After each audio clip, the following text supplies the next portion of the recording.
Education channel. Friends, ఈరోజు మరో ముఖ్యమైన ఇంపార్టెంట్ అప్డేట్తో ముందుకు వచ్చాం. జనవరి 20 RPF railway protection force constable పరీక్షకు సంబంధించి ఫస్ట్, సెకండ్, థర్డ్ షిఫ్ట్లో వచ్చిన జీకే బిట్స్ వీడియో చేయడం జరుగుతుంది. మొదటగా, టర్కీ యొక్క రాజధాని ఏమిటి? అంకారా. టర్కీ యొక్క కరెన్సీ వచ్చేసి లీరా. లావణి జానపద నృత్యం ఏ రాష్ట్రానికి చెందింది? మహారాష్ట్రకు చెందింది. త్రిభంగిమ ఏ జానపద నృత్యకు సంబంధించింది? ఒడిస్సీ జానపద నృత్యానికి సంబంధించింది. బజరంత్ పియామా ఏ క్రీడలకు చెందింది? కుస్తీ క్రీడలకు చెందినవారు. లండన్ సిటీ ఏ నది ఒడ్డున ఉంది? థేమ్స్ నది ఒడ్డున ఉంది. హల్దియా పోర్టు ఏ రాష్ట్రంలో ఉంది? హల్దియా పోర్టు పశ్చిమ బెంగాల్ రాష్ట్రంలో ఉంది. నెక్స్ట్, పెరియార్ నేషనల్ పార్క్ ఎక్కడ ఉంది? కేరళ రాష్ట్రంలో ఉంది. ఇది పెరియార్ నది ఒడ్డున ఉంది. సౌర వ్యవస్థ యొక్క అతిపెద్ద గ్రహం బృహస్పతి అనగా గురుగ్రహం. అతి చిన్నది వచ్చేసి బుధుడు. నటరాజన్ కాంస్య విగ్రహాన్ని ఎవరు ఏర్పాటు చేశారు? చోళుడు ఏర్పాటు చేశారు. యోగశాస్త్ర పుస్తకం ఎవరు రాశారు? పతంజలి. మరి అలాగే యోగశాస్త్ర పితామహుడు వచ్చేసి కూడా పతంజలి. ప్రపంచంలో ఏ దేశంలో జనాభా అత్యధికంగా ఉంది? చైనాలో ఉంది. మన ఇండియా వచ్చేసి సెకండ్ ప్లేస్లో ఉంది. భారత్లో అత్యధిక జనాభా కలిగిన రాష్ట్రం వచ్చేసి ఉత్తరప్రదేశ్ మరియు అత్యల్ప జనాభా ఉన్న రాష్ట్రం వచ్చేసి సిక్కిం. ఫిఫా సంబంధించి ఏ క్రీడలకు సంబంధించింది? ఫిఫా అనేది ఫుట్బాల్కు సంబంధించినది. బాస్కెట్బాల్ని ఎవరు కనుగొన్నారు? జేమ్స్ నాస్విత్ కెనడా దేశానికి చెందినవారు బాస్కెట్బాల్ని కనుగొన్నారు. భారత్లో అత్యవసర పరిస్థితిని ఏ దేశం నుంచి తీసుకున్నారు? జర్మనీ రాజ్యాంగం నుంచి తీసుకున్నారు. ఎవరు తాత్కాలిక ప్రధానమంత్రిగా వ్యవహరిస్తారు? అనగా ప్రధానమంత్రి దేశ పర్యటనలో వేరే దేశాల పర్యటనలో ఉన్నప్పుడు తాత్కాలిక ప్రధానమంత్రిగా ఎవరు వ్యవహరిస్తారు? ఉప ప్రధాని వ్యవహరిస్తారు. భారతదేశం యొక్క మొదటి ఉప ప్రధాని వచ్చేసి సర్దార్ వల్లభాయ్ పటేల్ మరియు చివరి ఉప ప్రధాని వచ్చేసి ఎల్కే అద్వానీ. అనగా 2002లో ఉప ప్రధానిగా ఎల్కే అద్వానీ గారు పనిచేశారు. దాని తర్వాత మళ్ళీ ఉప ప్రధానిగా ఎవరు పనిచేయలేదు. ఆసియా క్రీడలో 2018లో అత్యధిక పథకాలు సాధించిన దేశం ఏమిటి?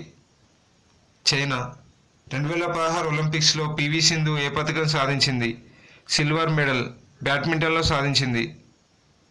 భారతదేశంలో అతిపెద్ద ఉప్పునీటి సరస్సు చిల్కా సరస్సు. భారతదేశంలో రాష్ట్రపతి పదవీ కాలం ఎంత? 5 సంవత్సరాలు.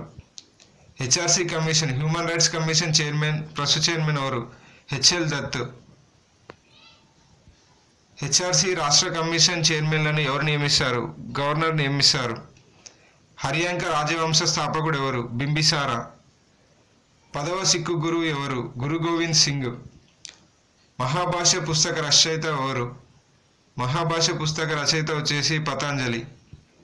డయ్యూ అండ్ డామన్ అనే కేంద్రపాలిత ప్రాంతం ఏ రాష్ట్రంలో కలిపి ఉన్నాయి? గుజరాత్ రాష్ట్రంలో కలిపి ఉన్నాయి. భారతదేశానికి వాస్కో డి గామా మొదట ఏ ఓడరేవును సందర్శించాడు? కాలికట్ అనే ఓడరేవును మొదటగా వాస్కో డి గామా చేరుకున్నాడు. Intelligence bureau of India chairman పదవీ కాలం ఎంత? 2 సంవత్సరాలు. ప్రస్తుత చైర్మన్ ఎవరు? రాజీవ్ జైన్. ఇండియాలో అతిపెద్ద డెల్టా కలిగిన నది గంగా నది. మహాయాన మరియు హీనయాన ఏ మతానికి చెందినవి? ఇవి రెండు బౌద్ధ మతానికి చెందినవి. కలరా వ్యాధి ఎలా వ్యాపిస్తుంది? కలరా వ్యాధి బ్యాక్టీరియా ద్వారా వ్యాపిస్తుంది. భారత్లో అత్యధిక జనసాంద్రత కలిగిన రాష్ట్రం బీహార్. ప్రపంచంలో అత్యంత పొడవైన తీర ప్రాంత దేశం ఏమిటి? కెనడా దేశం. ఫాదర్ ఆఫ్ న్యూక్లియర్ ఫిజిక్స్ వచ్చేసి Rutherford Ernest. Father of Indian cricket వచ్చేసి రంజిత్ సిన్హజీ. హిరాకూడ్ డ్యామ్ ఏ నది పైన ఉంది? మహానది పైన ఉంది. 2వ రౌండ్ టేబుల్ సమావేశంలో భారత్ తరపున పాల్గొన్నది ఎవరు? సరోజినీ నాయుడు గాంధీ. ఏనుగుల దేశం అని దేన్ని అంటారు? థాయిలాండ్ను అంటారు. భారత్లో ఫెడరల్ కోర్టు ఎప్పుడు ఏర్పాటు చేశారు? 1937లో భారత్లో ఫెడరల్ కోర్టును ఏర్పాటు చేశారు. 2018 శీతాకాలంలో పారాలింపిక్స్ ఏ దేశంలో జరిగాయి? దక్షిణ కొరియాలో జరిగాయి. వైకుంఠపాలి అనే ఆటను ఏ దేశం కనుగొంది? వైకుంఠపాలి అనే ఆటను ఇండియా కనుగొంది. సో ఫ్రెండ్స్, ఇది జనవరి 20 సంబంధించి RPF constable first, second and third షిఫ్ట్లో వచ్చిన జీకే క్వశ్చన్స్ అండ్ ఆన్సర్స్.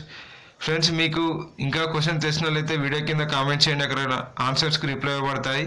మరియు నెక్స్ట్ వచ్చే ప్రతి షిఫ్ట్ యొక్క డే బై డే బిట్స్ అనేవి మన బీఎస్కే ఎడ్యుకేషన్ ఛానల్లో పోస్ట్ చేయబడతాయి. ఎవరైతే ఆర్పీఎఫ్ కానిస్టేబుల్ పోస్ట్ ప్రిపేర్ అవుతున్నారో వారు ఈ వీడియోస్ను ఫాలో అవడం ద్వారా ఇటువంటి శాంపిల్ బిట్స్ అనేవి కంపల్సరీ మీ ఎగ్జామ్లో రావడం జరుగుతుంది. Friends, thank you for watching.